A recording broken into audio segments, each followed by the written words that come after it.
first on the scene. New tonight, an illegal charcoal burning operation in southwestern New Providence is shut down. Today, the Ministry of Environment moves in to dismantle the entire setup. Also, several foreign nationals face passport fraud charges after prosecutors allege a Dominican housekeeper, a maintenance worker, and a Cuban cigar maker used forged documents to secure Bahamian passports. Details of the case and when they are next in court. Plus, Bahamas Air takes off again. The national flag carrier expanding its fleet with a brand new plane. Despite recent setbacks, the airline's chief says the new addition set to improve travel to the Family Islands. Then in our news at 7:30, we'll tell you the ex-con accused of raping a 73-year-old woman during a January burglary, why he won't be released on bail as his new case set to move to the Supreme Court. Our news live at 7 starts right now.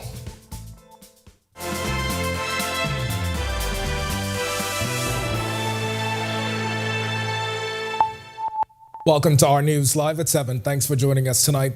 I'm Candino Knowles. In a decisive move today, the Ministry of Environment dismantled an illegal charcoal burning operation hidden in the bushes off All Saints Way in southern New Providence, southwestern New Providence, that is. We were the first to break the story weeks ago, and we're on the scene as officials move swiftly to shut down the operation. Delvado Emmanuel, who was at the site today, gets us started tonight. He tells us how this action comes after mounting environmental concerns over the unregulated farm. Today is the day that we begin to eradicate this site. Hundreds of feet away from the main road, deep in bushes, piles of dry wood lay stacked and ready to be buried and burned for future processing into charcoal. The evidence is unmistakable. Blackened ground, abandoned charcoal pits, and the stench of ash still lingers in the air. An Operation Environment Minister is determined to put to an end. We're taking a zero-tolerance approach to this, and that we will be eradicating this site. And oftentimes, people think politicians say things or make promises that they never keep. And so we wanted the residents to know for sure that when I made that promise, I meant that, and this is the execution of that. The illegal burning has been a pain for residents in the area who constantly complain of the smoke, especially in the night and during the early mornings. To help clear the site, a waste management team was called in. What we see here is he is now opening it up where you can see how the coal is being made with the tree trunks and everything else. So once it's burned to capacity, they take it out and they chip it and break it down in smaller sizes. I don't know if they package or bag them here, but this would be the last of it. The team will cover and dispose the remaining charcoal and tree trunks, ensuring that nothing is left behind. To prevent future illegal operations, the minister says the area will be monitored using drone surveillance and regular site visits. But many are asking, why is coal burning illegal? Here's what the minister had to say. There are one or two Bahamians who approached me about doing it holistically, and so we will certainly entertain that because there's a demand for this, but it has to be regulated. Now, if you look immediately behind me, you can see that pit right there is so smoldering. Something official says has been going for at least a week in a process they call a slow burn. Now, it is unclear who is responsible for this operation, but the minister sends this strong message to those responsible. The maximum penalty must be enforced. Whoever, whenever, the maximum penalty to send a strong message. Reporting for our news, I'm Delvado Emmanuel. All right, thanks for that, Delvado. Government also cracking down on other environmental violations, issuing a cease and desist order to the South Bahamas Conference of Seventh-day Adventists. The order targets alleged violations on land granted by government for development. The Environment Minister confirmed the news, warning that penalties are on the way as an investigation continues. In response, the conference confirmed they received the document but maintained that, to their knowledge, the land in question was not wetlands. The conference said in a statement, quote, "We immediately halted the clearing process pending further investigation and consultation." It continued that we've always been committed to being law-abiding citizens, end quote. We visited the wetlands, and they issued a cease and desist order, and we will be visiting them, and they will be penalized to the maximum extent of whatever the law dictates. They will be penalized accordingly. Firefighters springing into action Monday morning, responding to a small fire at a used car parts business on Blue Hill Road South. Our news, first on the scene where a single fire truck responded. While the flames had been extinguished, smoke was still smoldering from the site. Assistant Superintendent Alexander Kemp of the Fire Operations and Support Teams says firefighters were on scene minutes after the call. That came in at about 11:06 a.m. Again, the team QDH within 5 minutes of that incident, all they met was a small shed engulfed in flames, which they also extinguished. 3 foreign nationals facing charges of passport fraud after allegedly using forged documents to obtain Bahamian passports. Prosecutors say Dominican nationals Larny Nova, a housekeeper, and Teofilo Tavares, a maintenance worker, along with Cuban cigar maker Ruslin Espionza, submitted fraudulent paperwork when applying for their passports. Despite holding valid work permits, they denied the accusations during a court appearance before Senior Magistrate Kendra Kelly. The trio was granted bail set at $6,000 cash. They're expected back in court in May for trial. The National Flag Carriers fleet set to expand with a new aircraft, according to the airline's managing director, Tracy Cooper, who says it's expected to help with Bahamas Air's family island routes. This latest addition comes after one of the planes in its fleet was grounded for more than a week back in December after officials say a blown tire caused damage. Then in August, we learned the 2 aircraft were grounded due to engine delays. Cooper, who was happy to share the news of the new plane, also shared a loose timeline for the other issues to be resolved. Last week we acquired another ATR actually, and it is to meet the expanding needs for the domestic market. We still do have the engine issues with our manufacturer, Pratt & Whitney. We're still working through those, and we intend that for hopefully by the second quarter, we should be able to have these matters resolved. And Cooper also sharing what the new ATR will mean for the airline's seating capacity. ATR that we got is a ATR 72 aircraft. It carries 70 seats. We have 2 of the airplanes presently, and with this one, this will be a 3rd edition. All right, we've got much more to get to tonight, but for now, it's time for your first look at temperatures. Meteorologist Greg Thompson is standing by in the Weather Center. Greg, go Eagles? It was a good game. That was a very good game. They really put on Kansas City. Yeah, sure thing. I felt sorry for those guys, but yeah, that was a very good game yesterday, and the weather was very nice too. I'll tell you, Kendrick Lamar's halftime was really good though. Yeah. I mean, very symbolic, but hey, got to go back and watch it, I'm sure, to see exactly what that symbolism was, right? Next year. Yeah. We'll put that in the meantime. But you know, we've been in a dry spell for a while. Not much in terms of any rainfall, but we did get some on the weekend that put a little bit of a dent in our rain gauge. 77 degrees outside the studios right now with a few clouds. The winds are out of the east-northeast at 10 miles per hour. Feels like temperature is at 76. Right now, it's a cool 70 in Freeport, Marshall, Barbacoa, 73, 76 in Allenstown, Bimini, as well as in Great Harbor Key. Over in Governor's Harbor, 75, 77s in Nichols, Town, and Ross, and here in the capital. 79, Kemps Bay, 75s, Arthurstown, Cat Island, Coburn Town, San Salvador, Georgetown, the Exuberant, 76, 77 in Deadman's Key, and into the mid to upper 70s in the southeast Bahamas with 78 in Duncantown, Ragged Island, Matthewtown, Inagua, Colonel Hill, Cricket Island, 76, 77, Selectable Bay, Abrams Bay, also in Providenciales, the Turks and Caicos Islands. Satellite radar composite, ridge of high pressure extending out of the Atlantic across the area. Still in charge of our weather system, and that's going to continue to keep us pretty much on a little above normal with temperatures.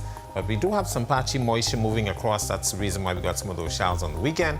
Looking to see more of those showers coming through so we could put some more of a dent in our rainfall deficit. That's your first look at weather. Stick with us. A look at your extended forecast. Coming up in sports, track updates from the pro and collegiate ranks, and early into the season for Donovan Freeman, and Kaya Jones dunks everything. Hey, Greg Thompson here, and thank you for watching. Be sure to hit that follow button. And if you want to see more content like this, follow all of our news social media pages.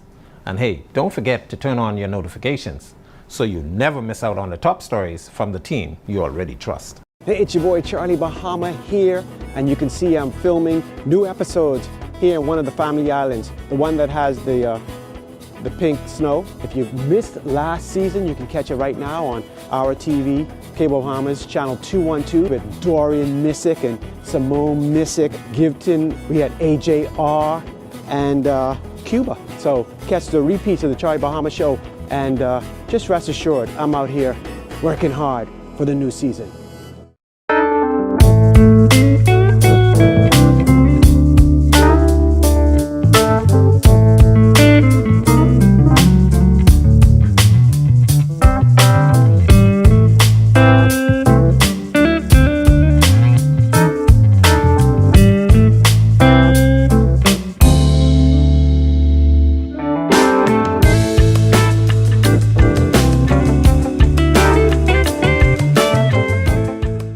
Each week, we go into the heart of our second city and talk to the people helping to shape this community. This is what makes me happy to come to work every day, to know that I'm helping someone. These are the faces of the Grand Bahama Port Authority helping to maintain infrastructure.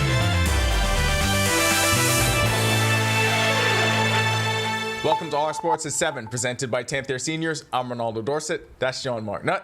Let's do show.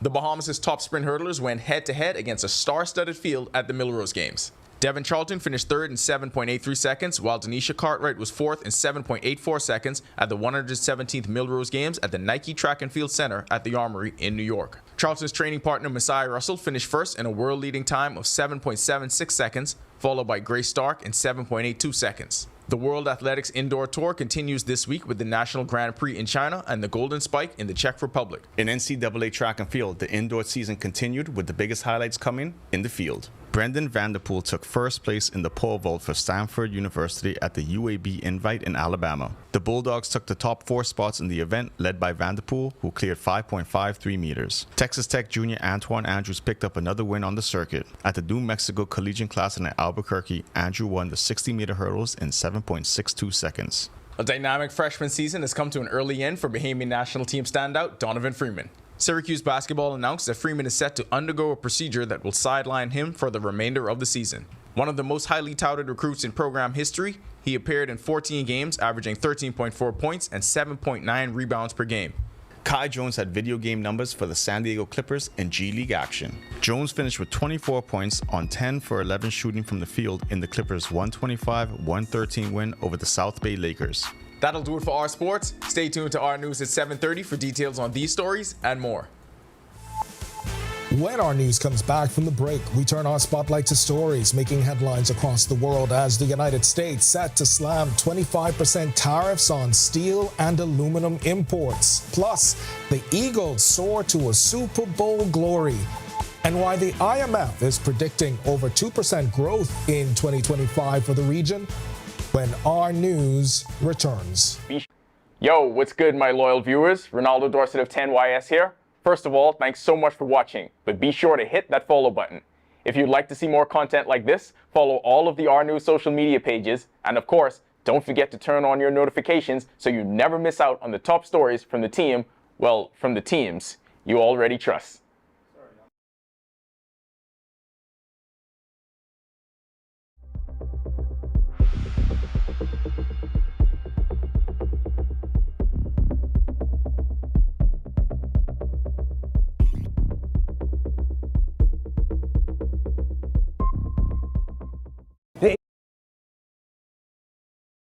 Hey, it's your boy Charlie Bahama here, and you can see I'm filming new episodes here in one of the family islands, the one that has the pink snow. If you missed last season, you can catch it right now on our TV, Cable Bahamas, channel 212 with Dorian Missick and Simone Missick, Gibton. We had AJR and Cuba. So catch the repeats of the Charlie Bahama show, and just rest assured, I'm out here working hard for the new season.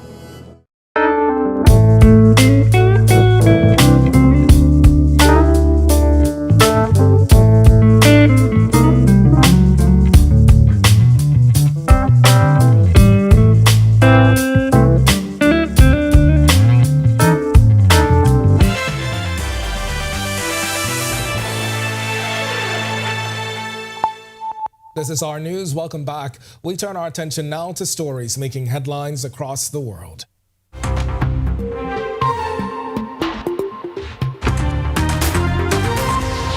Philadelphia Eagles are your Super Bowl 59 champions. Redeeming last season's loss, they dominated the Kansas City Chiefs 40-22 at Caesars Superdome in New Orleans. Eagles quarterback Jalen Hurts ignited the game early, while a pivotal second quarter interception turned touchdown by cornerback Cooper DeJean extended the lead. Touchdowns from A.J. Brown and Devonta Smith sealed the victory. Star power also lit up the night with celebrities like Anne Hathaway, Jay-Z, and Taylor Swift in the stands, while Kendrick Lamar led halftime with surprise guests Samuel L. Jackson and Serena Williams. Meanwhile, U.S. President Donald Trump, who attended Sunday's game, announced Monday 25% tariffs on steel and aluminum imports this week. It's said to be a key part of his plan to reshape global trade. The move, along with resetting U.S. import taxes to match global rates, builds on his existing tariffs on China and pending measures for Canada and Mexico. Trump says these tariffs will help level the playing field for American factories, even if it means higher prices for consumers. Critics warn these steps could drive up inflation, invite retaliatory tariffs, and hurt U.S. jobs. Hamas says it is delaying the release of 17 Israeli hostages, accusing Israel of breaking the Gaza ceasefire. In a recent statement, Hamas claimed Israel's action is blocking humanitarian aid, shelling northern Gaza, and delaying displaced persons' return. They're all clear violations of the deal. Israel fired back, calling the move a complete violation, with Defense Minister Israel Katz ordering the Defense Force to be on high alert for any scenario in Gaza. And volunteers were recovering bodies from a prison in eastern Congo on Monday after recent clashes between rebels and the Congolese army led to a prison break. David Doyle has more. Volunteers in protective clothing were removing decomposing bodies from the Muzenze prison in eastern Congo's Goma on Monday. That grim task, taking place 2 weeks after clashes between Rwanda-backed rebels and the Congolese army, led to a mass escape from the facility. Teams from the International Committee of the Red Cross were clearing and disinfecting damaged buildings to prevent health risks. Goma resident Pacifique Mugulwa, who lives near the prison, said children had been wandering around the area, leaving them exposed to disease. Regardless of whether they are prisoners, it is truly heartbreaking. They have been there for more than 2 weeks. The smells are everywhere, everywhere. Truly, it is very heartbreaking. A rebel alliance spearheaded by the M23 group seized Goma on January 27th. It is the worst escalation in fighting in eastern Congo in more than a decade and has left thousands dead. Despite announcing a unilateral ceasefire, the rebels have continued to march south towards the city of Bukavu. At the weekend, leaders from Eastern and Southern African blocs held an unprecedented joint summit with the aim of diffusing the crisis. The summit urged all parties to hold direct talks, though Congo has repeatedly refused to hold such talks with the M23. The first ever summit between the two blocs reflects the continent's deep concern over the violence and the standoff between Congo and neighbouring Rwanda, which denies allegations it is fueling the conflict with its own troops and weapons. Leaders from nearly 100 nations, including the United States, China, and France, will sit down at this year's AI Action Summit in Paris. Starting Monday, leaders are expected to discuss smart, flexible guidelines that protect society without stifling innovation. Ahead of the meeting, leaders in artificial intelligence said it's tricky in the current environment to get AI regulations right, especially given how fast the technology is moving. They say while global talks often focus on the risks, AI holds huge promise for education, healthcare, and even tackling climate change.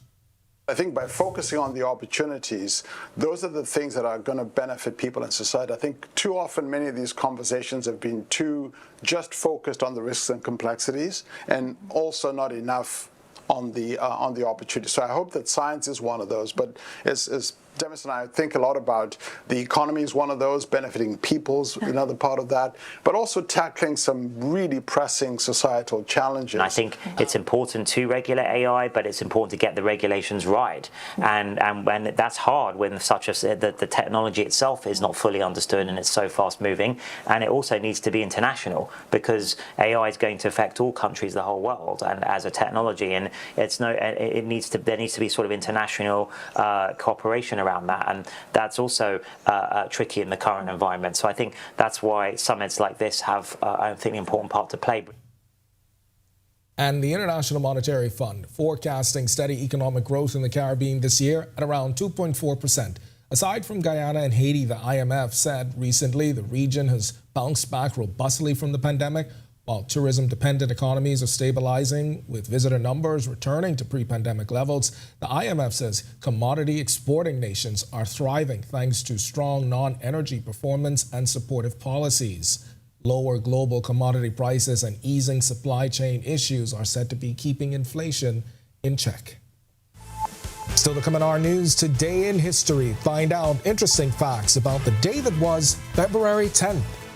Then in our news at 7:30, a potential Conch crisis? Experts warn of a shrinking stock as studies show a dramatic drop in conch populations that has them warning about the need for tougher conservation measures. And Bahamian tuition spending comes under fire. An opposition senator reveals the $800,000 annually for foreign service kids. The steep jump in payouts under the new foreign services bill sparks the question, is the cost worth it? The story when our news returns.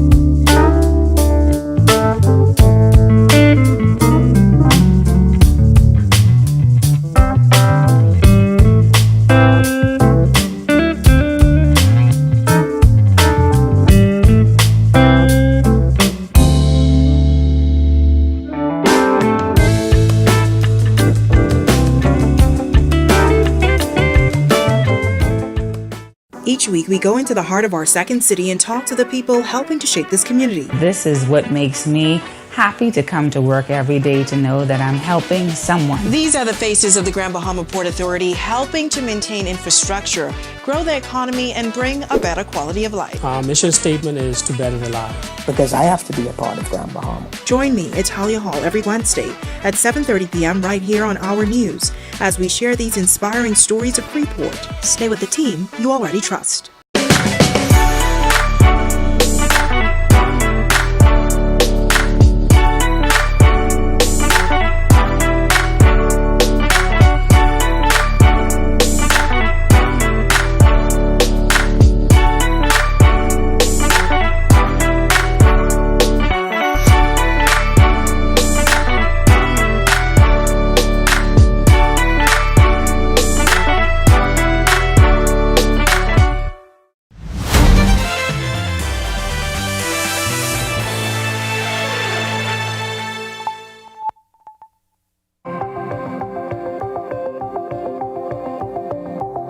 This day in Bahamian history, in 1789, the Honorable John Brown was granted 150 acres of land on New Providence. He used the property to build the historic Buena Vista Estate on Delancey Street and is now known as the John Watlings Distillery.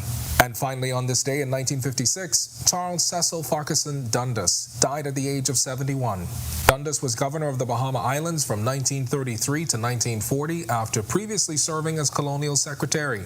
The Dundas Center for the Performing Arts, first known as the Dundas Civic Center on New Providence, is named after him.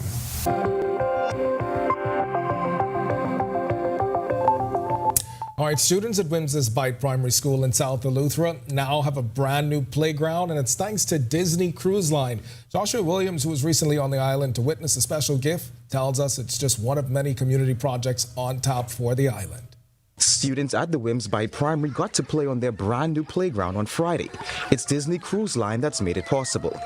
Back when the destination opened at Lighthouse Key last year, the company made a commitment to invest in the local community. Officials say this new play space is a part of that push.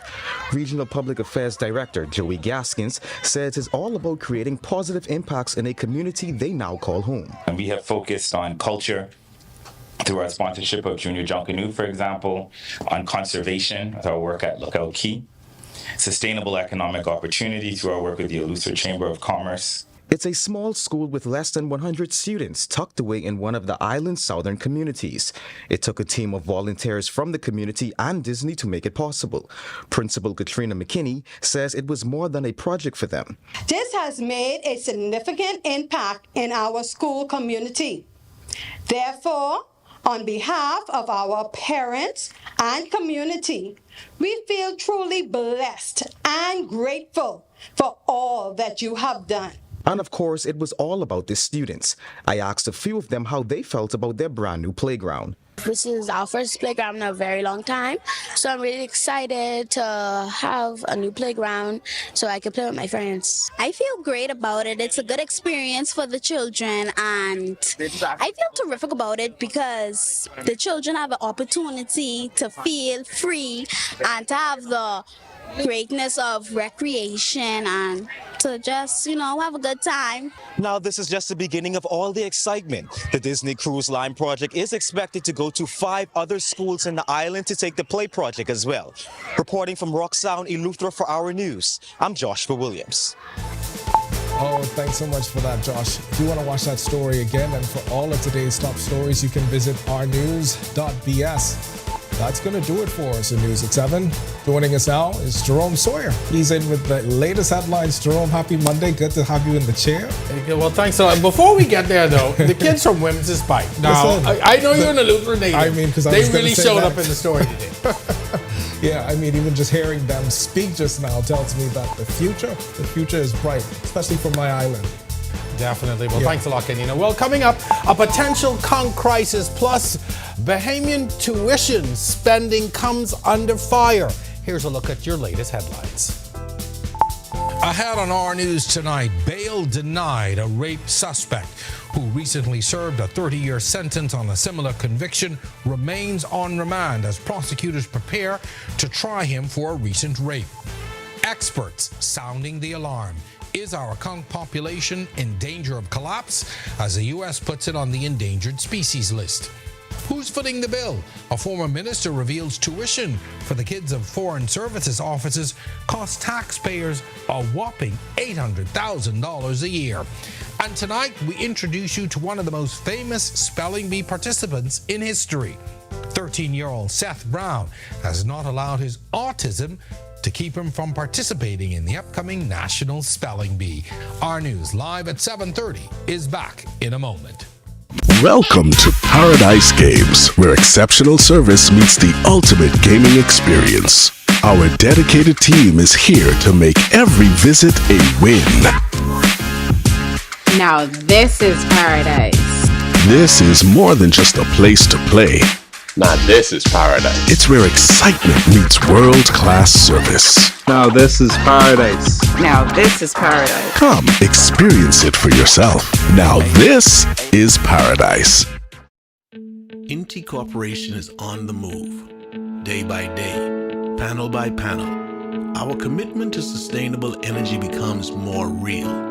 With each milestone, Inti redefines what is possible.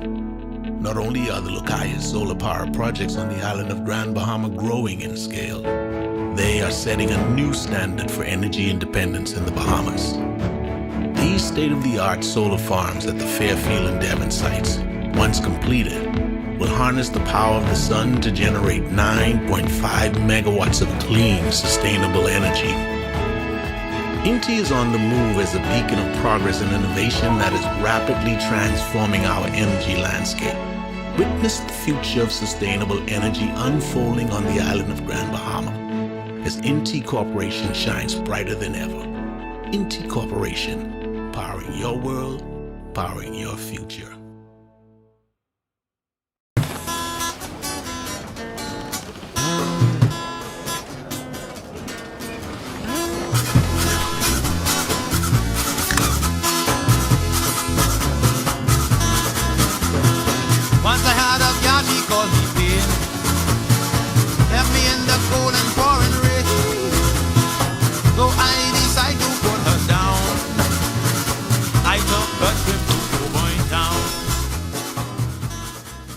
Are you or a loved one under medical care?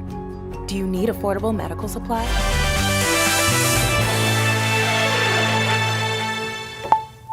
Well, welcome to our news and thanks for joining us. I'm Jerome Sawyer in for Italia Hall tonight.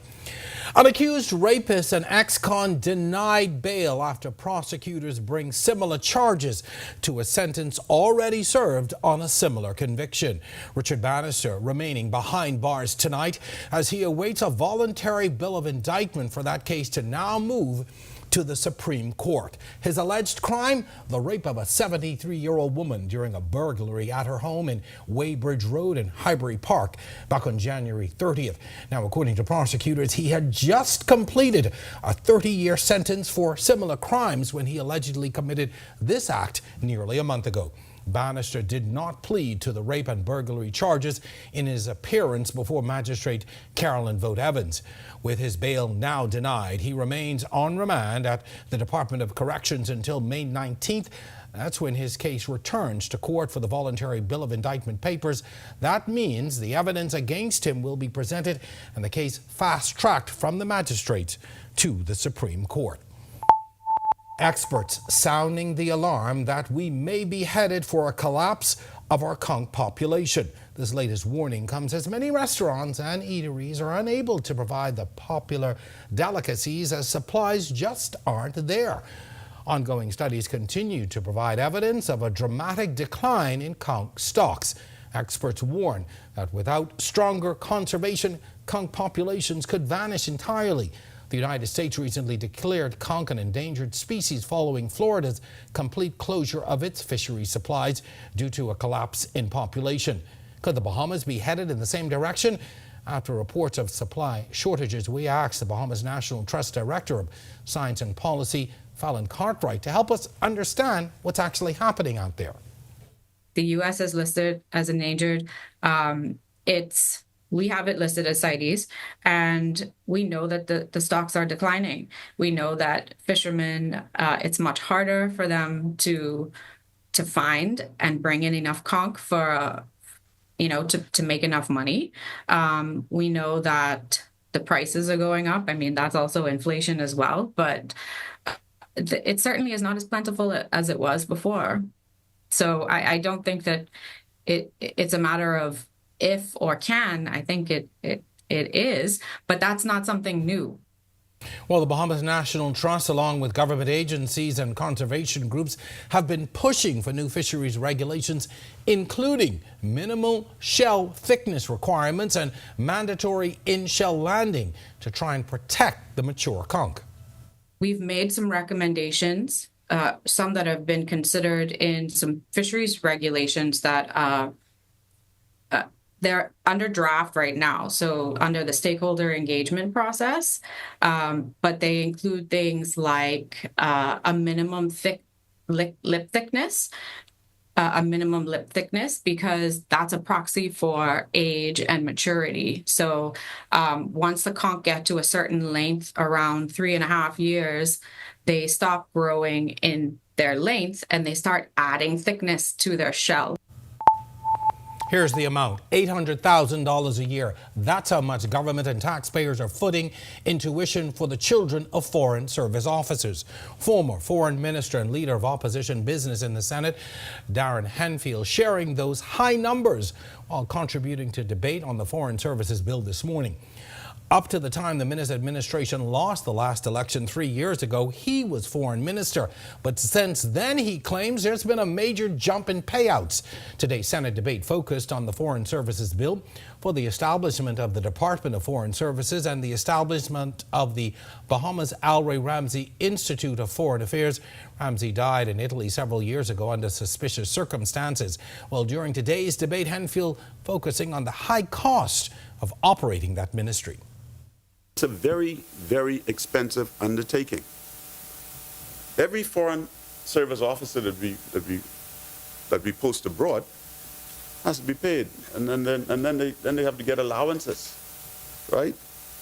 And when they take their families, they also get, if their children, minor children or children in school, they get education allowances. And you know, in 2021 to 2022.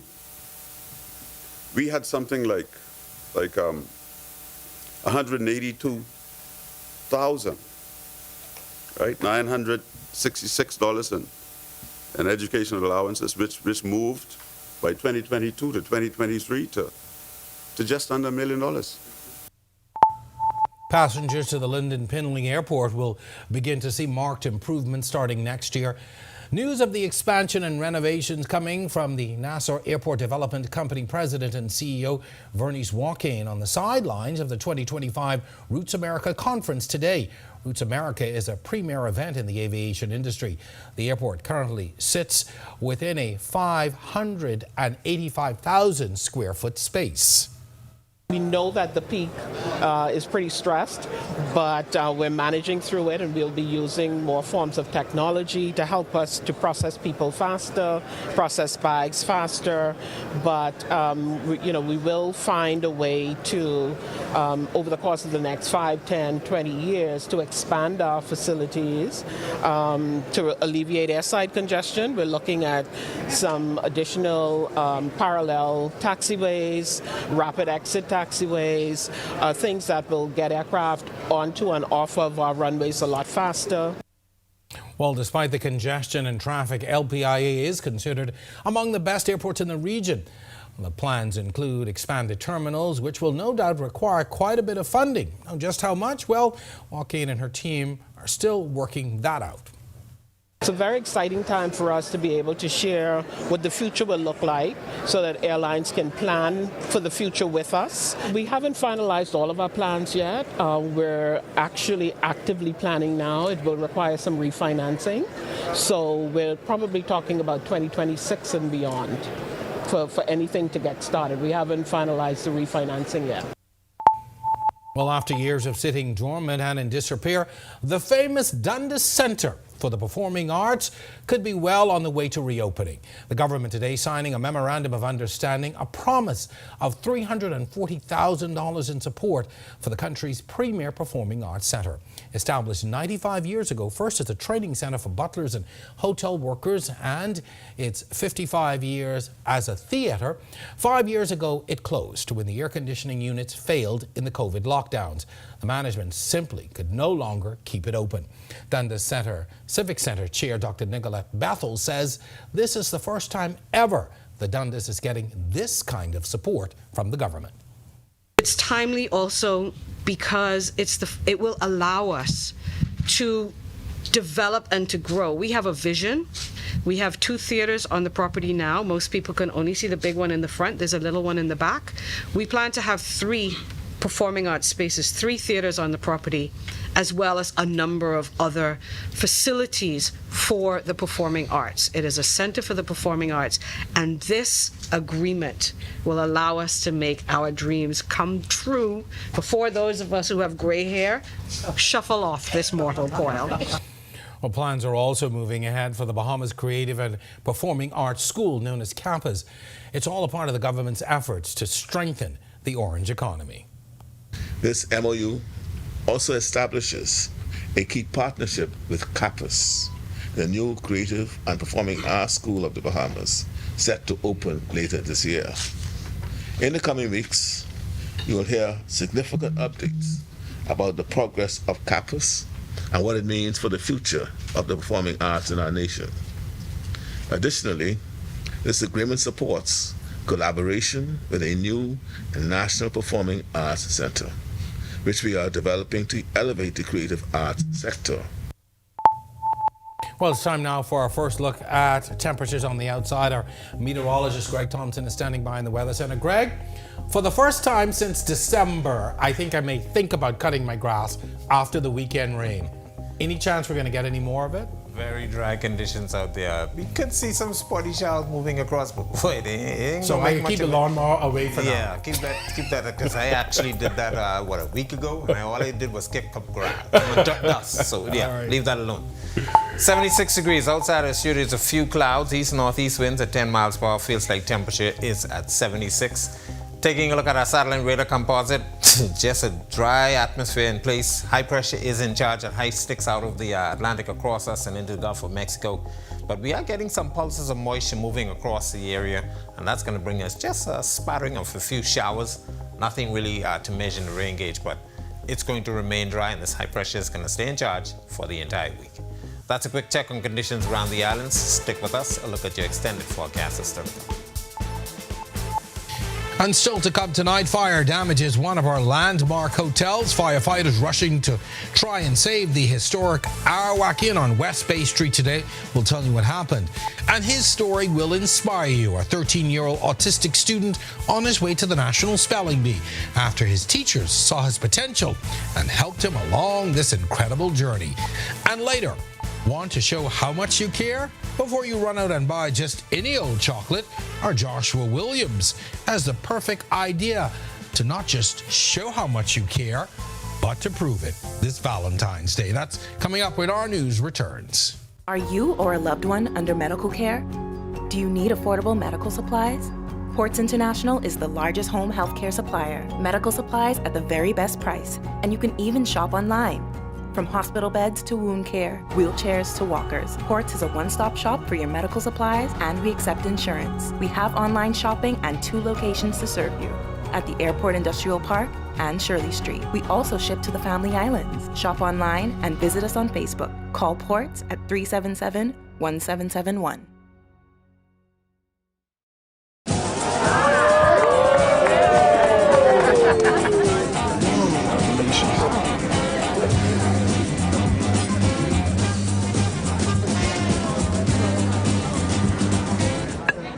Diet-friendly special.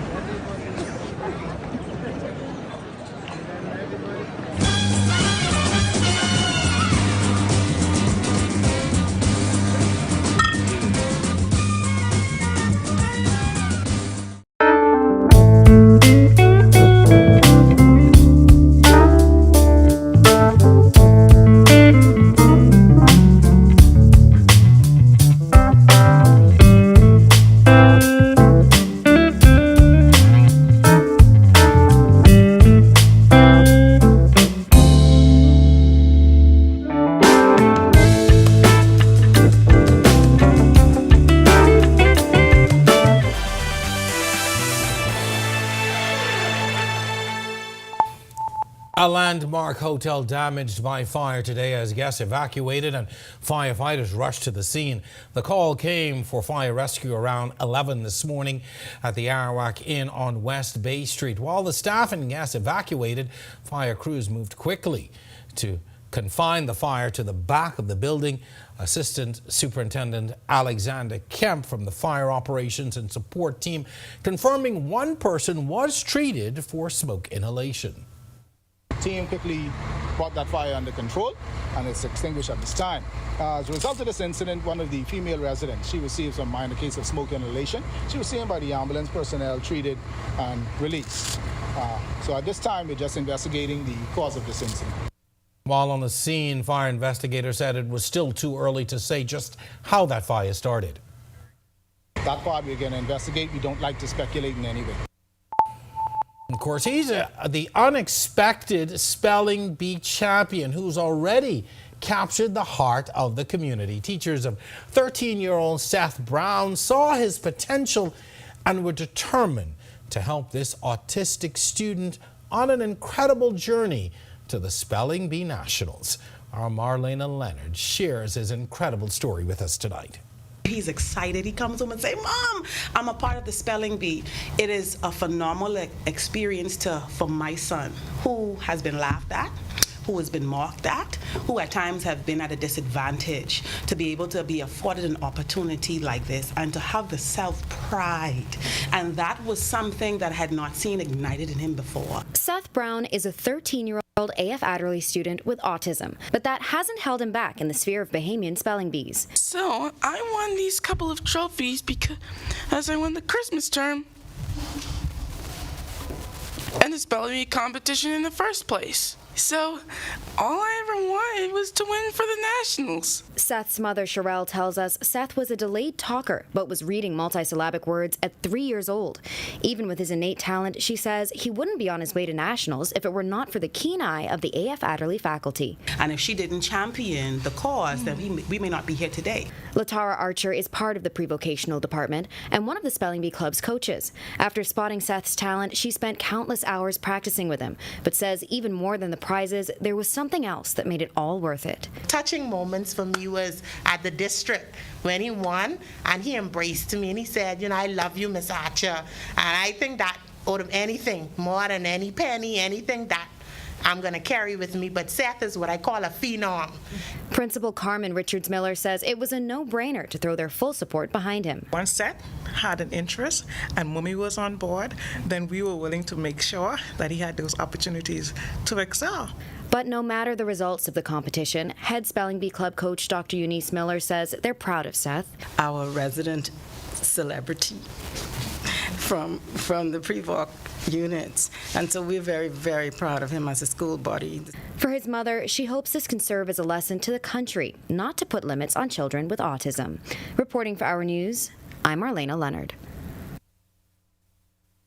It's now time for tonight's Financial Market Minute, brought to you by RF, your local investment bank.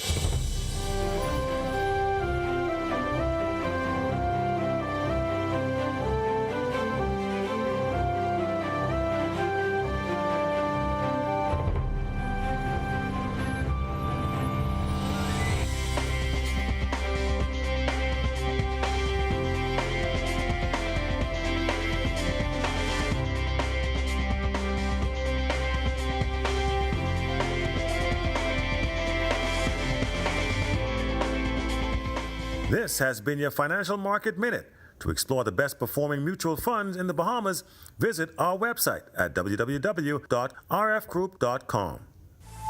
When our news comes back from the break, our Joshua Williams takes us on a chocolate lover's dream. It's great for couples or those looking to indulge in the ultimate chocolate fantasy. Coming up in sports, track updates from the pro and collegiate ranks, and early into the season for Donovan Freeman and Kai Jones dunks everything. We'll have the details when our news returns.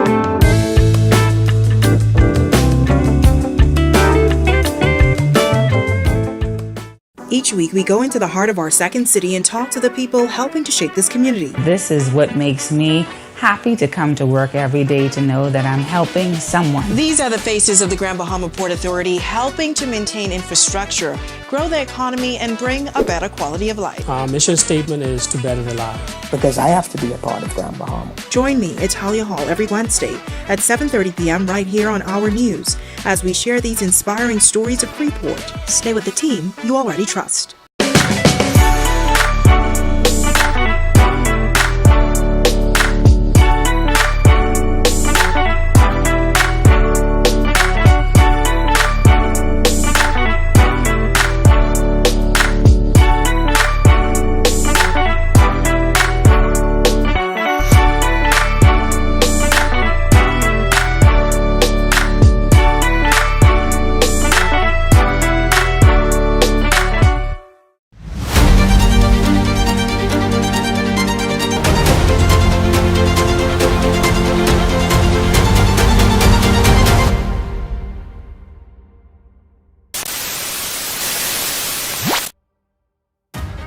Unleash resilience. Secure the digital future. Navigate the evolving landscape of cyber threats. The future will be secured. Presenting the Alive Business Cybersecurity Conference. Securing the future. Navigating cyber challenges in business.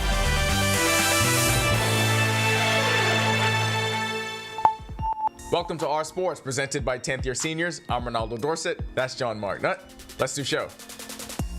The Bahamas' top sprint hurdlers went head-to-head against a star-studded field at the Millrose Games. Devin Charlton finished third in 7.83 seconds, while Denisha Cartwright was fourth in 7.84 seconds at the 117th Millrose Games at the Nike Track and Field Center at the Armory in New York. Charlton's training partner Messiah Russell finished first in a world-leading time of 7.76 seconds, followed by Grace Stark in 7.82 seconds. The World Athletics Indoor Tour continues this week with the National Grand Prix in China and the Golden Spike in the Czech Republic.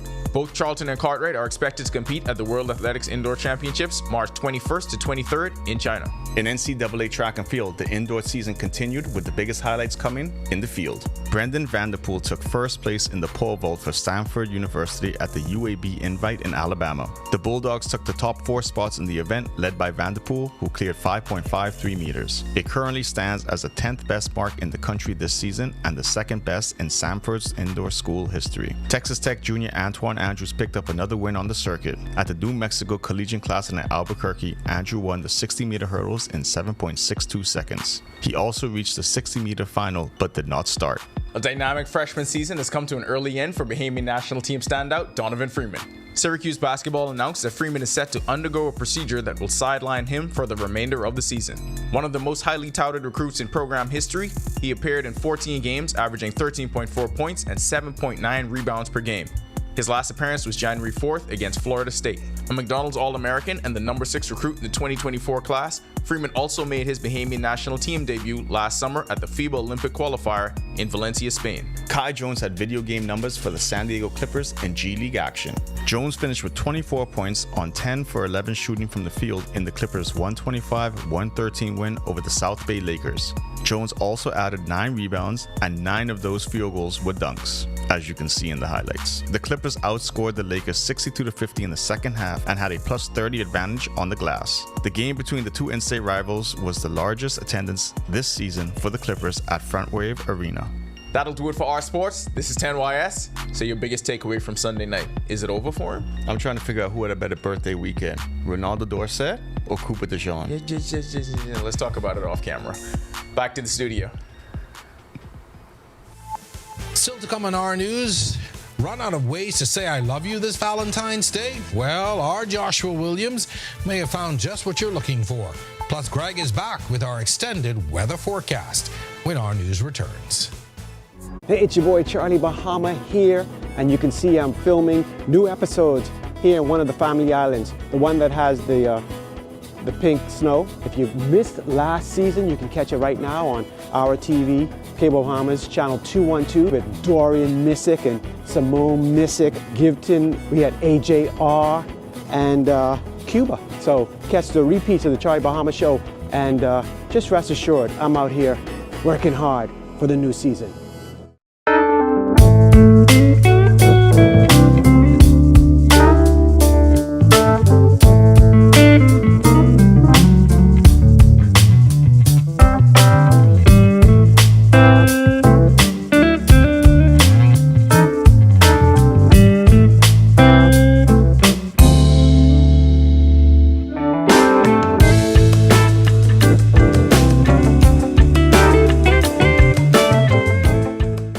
Each week, we go into the heart of our second city and talk to the people helping to shape this community. This is what makes me happy to come to work every day, to know that I'm helping someone. These are the faces of the Grand Bahama Port Authority, helping to maintain infrastructure, grow the economy, and bring a better quality of life. Our mission statement is to better the life. Because I have to be a part of Grand Bahama. Join me, Talia Hall, every Wednesday at 7:30 p.m. right here on Our News as we share these inspiring stories of Freeport. Stay with the team you already trust.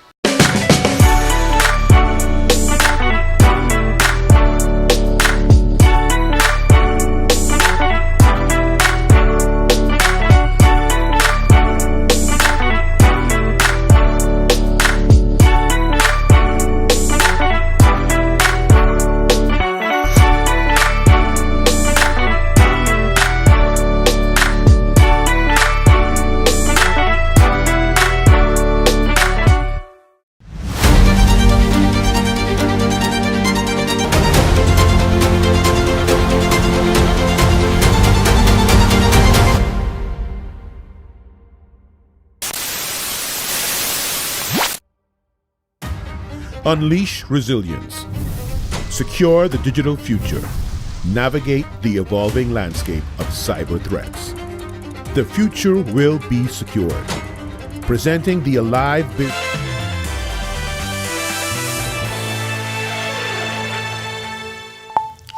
This is our news. Welcome back. Well, we've been having pretty warm days around the islands as our ridge of high pressure continues to dominate our weather. That's also kept us pretty dry. We've been seeing much in terms of any rainfall. We did get some on the weekend, though, that may have put a little bit of a dent, but that high pressure system will continue to dominate our weather, sticking out there over us from the Atlantic. That's keeping most of the weather systems well to the north of us. You see a system now moving through the central portions of the United States. But that high will back off a little bit. Pressure gradient tightening across the central and southeast Bahamas. Breezy conditions expected over the next couple of days for that area, but pretty nice across our area, the northwest Bahamas, for the upcoming week. Future forecast showing nothing much happening, just a couple of isolated showers on that easterly breeze moving across us. Some of that will continue through Tuesday, and then we expect that to be much the same through Wednesday. All in all, it should remain mostly dry over the islands. Boating forecast, northwest Bahamas tonight through tomorrow. Caution flag for you guys on the Atlantic side. East to southeast winds 10 to 15 knots, seas 2 to 4 feet, but up to 5 feet along those Atlantic exposures. Tide is presently high, will be low at 12:30 in the morning. Your next high tide will be at 6:54. Central and southeast Bahamas, caution flag for you down there. Winds a little stiffer out of the east, 15 to 20 knots. They will be gusting higher times across the southeast Bahamas, and your seas will be running 4 to 7 feet over open waters. Here's a look now at your national forecast.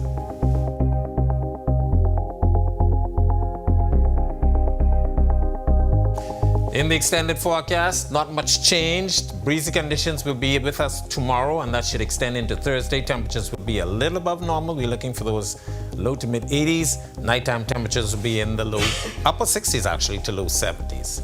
That's a look at our weather. And Jerome, I understand you have a birthday coming up. Greg, let me warn you.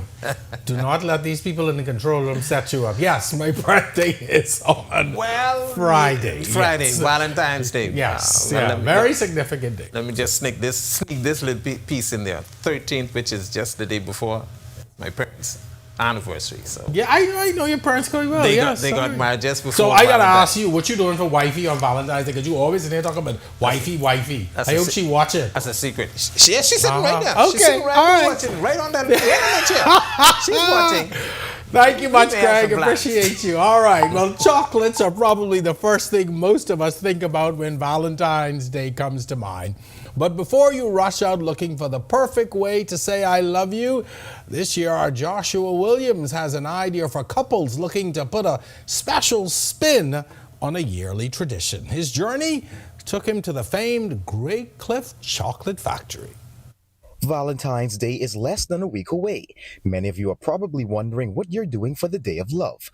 My search led me to the Graycliff Chocolatier, where I met Chef Celeste Smith, an expert in the field who taught me the art of chocolate making.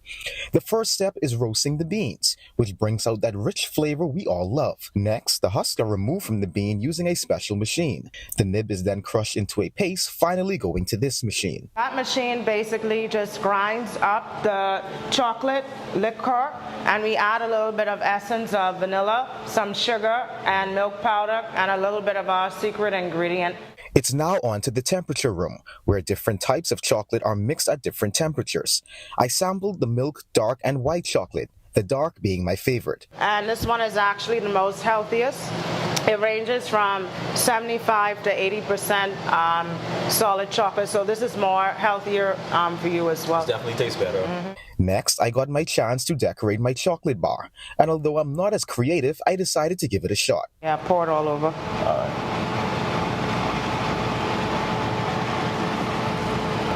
Nice.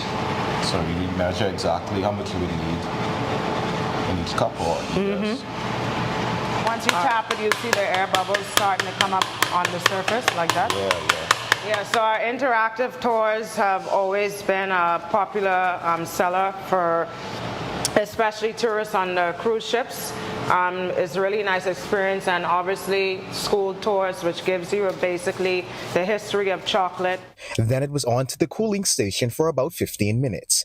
While my finished product came out looking less grand than I expected, you and your special someone can always come to Graycliff to create magic of your own and to satisfy that sweet tooth I'm sure you both share. Reporting for Our News, I'm Joshua Williams. Thanks a lot, Josh. Great story. The guys in the control room have a question for you, Josh. They want to know, how many Valentine's chocolates did you bring back? Well, let's wait and see. That's going to do it for us tonight. Thank you so much for joining us here on Our News. On behalf of the entire team, I'm Jerome Sawyer. We'll see you right back here tomorrow night. Our Italia Hall is going to be back in place. But until then, you have yourself a wonderful evening. Hello, I'm Jerome Sawyer, and thank you so much for watching. Don't forget to hit that subscribe button. Now, if you want to continue to receive this great content, be sure and hit that button right over there.